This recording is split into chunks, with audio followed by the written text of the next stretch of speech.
মনে রাখবেন, সবাই গুনাহ করে, আমরা কেউ ফেরেশতা না। আমরা 100 বার গুনাহ করে আল্লাহর দরবারে 100 বার ক্ষমা চাইব। আমার নবী বলেছেন আল্লাহ ক্ষমা করে দেন। নবী বলেছেন উম্মত 70 বার গুনাহ করলে 70 বার আল্লাহর দরবারে ক্ষমা চাইবি, আল্লাহ ক্ষমা করে দেবে। কিন্তু আমরা কারো উপর জুলুম করব না।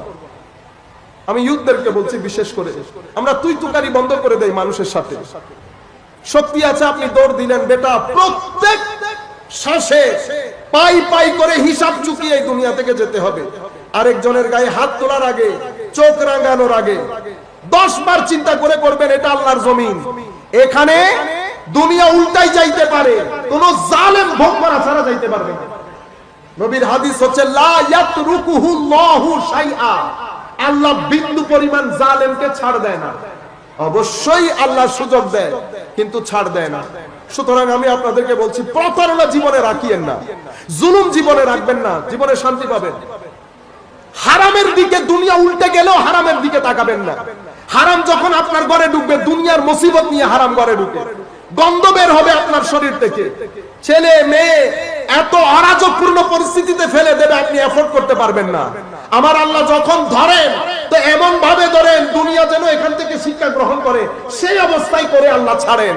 সুতরাং খবরদার, প্রতারণা, জুলুম, হারাম, এই তিনগুলা থেকে বাঁচাই রাখবেন। আপনার প্রাণ চালানোর কোনো দরকার নাই, হালাল দিয়ে দরকার হলে টয়োটা স্প্রিন্টার চালান, সিনা খুলে চালাইতে পারবেন। আর হারামের প্রাণ এটা বেগাইরত, কি জিনিস বলেন না, বেগাইরত। এই জন্য হারামের প্রাণ দিয়ে এমনি করে চলেন। ভালো মানুষ হলে, ইজ্জত থাকলে, সম্মান থাকলে, যদি খুদদারি থাকতো, দিনদারি থাকতো, হারামের গাড়িতে উঠে কেমনে এমনি করে বসতে পারতাম। আপনারা বুঝতে পেরেছেন? হালালের মধ্যে ইজ্জত, হালালের মধ্যে দিনদারি, হালালের মধ্যে গায়রত, হালালের মধ্যে শান্তি, ছেলে সন্তান সবকিছু বাধ্য থাকবে, ঘরের মধ্যে শান্তি পাবেন। সুতরাং লোভ করবেন না অতিরিক্ত। যা কিছু আপনার জন্য নির্ধারিত, বানের পানির মতো আপনার ঘরে এসে ঢুকবে। শুধু আল্লাহ আল্লাহ করবেন। 2 মিনিটের দুনিয়া, আসতেও দেরি নাই, যাইতেও দেরি নাই। দেখছেন না, গুনতে গুনতে দিন চুল সাদা হয়ে গেছে। 60-70 বছরের জিন্দেগি, এটা একটা জিন্দেগি হইল। 20-25-30 বছর তো ঘুমিয়ে চলে যাবে। 70 বছরের জিন্দেগিতে এক ব্যক্তি 30 বছর ঘুমায়। যেই ব্যক্তির বয়স 70, সেই ব্যক্তির ঘুম 30।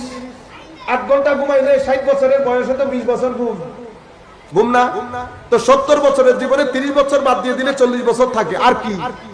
সুতরাং আমাদের আসল জিন্দেগি কবরের জিন্দেগি, আসল জিন্দেগি পরকাল। সুতরাং আপনার রুটিনের মধ্যে আপনি দেখেন, সকালের নাস্তা, অতঃপর স্কুল, অতঃপর অফিস, অফিস থেকে আসলাম, এসে আবার